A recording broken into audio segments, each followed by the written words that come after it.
എക്സാമാണ്. കുട്ടികളെ, ഡോക്ടർ പറയുന്നത് ശ്രദ്ധിക്കൂ. പെട്ടെന്നാവട്ടെ. സണ്ണിച്ചാനും ജോബിച്ചാനും ജോഗിങ്ങിന് ഇറങ്ങിക്കഴിഞ്ഞു. നമുക്ക് വേഗം ഇരുന്ന് പഠിക്കണ്ടേ? പിന്നെ ഞാൻ കെമിസ്ട്രി നോട്ട് എടുത്തു കഴിഞ്ഞു.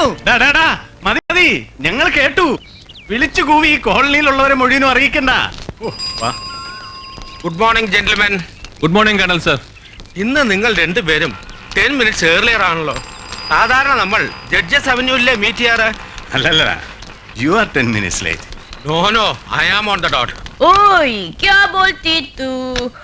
ഓയ് ക്യാ വേ ബോലൂ? അത് ശരി, കിടക്കാൻ എണീക്കാതെ മൂടിപ്പോച്ച് കിടന്നോണ്ടായിരുന്നു ഈ പ്രസംഗമൊക്കെ അല്ലേ? അവനൊന്ന് പറ്റിക്കാനല്ലേ മമ്മി? അവനും ഇപ്പൊ ഇതുപോലെ മൂടി പൊതിച്ച് കിടന്നുണ്ടാവും ഈ പറഞ്ഞു കൂട്ടിയതൊക്കെ. എനിക്കറിഞ്ഞൂടാ അവനെ. അതെ അതെ, അവനത് ടെറസിലിരുന്ന് പഠിക്കുന്നു. വിശ്വാസം വരുന്നില്ലെങ്കിലേ അങ്ങോട്ടേ നോക്ക്.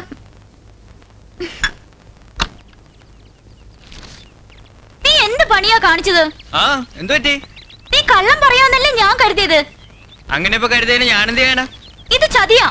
ഇപ്പൊ മനസ്സിലായില്ലേ മായാമി, എന്തുകൊണ്ട് ഇവിടെക്കാൾ ഭേദം ഞാനാണെന്ന്? അതെ അതെ, വന്ന് ഭയങ്കര മടിച്ചായിട്ടുണ്ട്. ഒരു അബദ്ധം ഏത് പോലീസുകാരനും പറ്റും. കരിങ്കോലി. അങ്ങനെ ഇപ്പൊ നീ പഠിച്ച് 10 ദിവസം ആവണ്ട. എന്നിട്ട് വന്നേ. വെരി സോറി മാഡം, ഞാൻ സീരിയസ് ആണേ.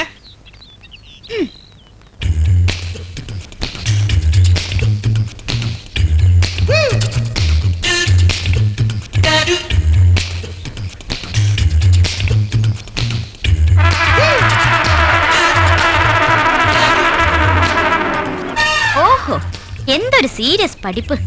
ഇപ്പോഴല്ലേ കാര്യം പിടികിട്ടിയത്. കാലത്ത് എഴുന്നേറ്റ് പഠിക്കുമ്പോ ഇങ്ങനെ ചില ഗുണങ്ങൾ ഉണ്ടാവുമെന്ന് മനസ്സിലായില്ലേ? വെറുതെ അല്ല മോളെ കാരണവന്മാര് പറയുന്നത് അനുസരിക്കണമെന്ന് പറയുന്നത്.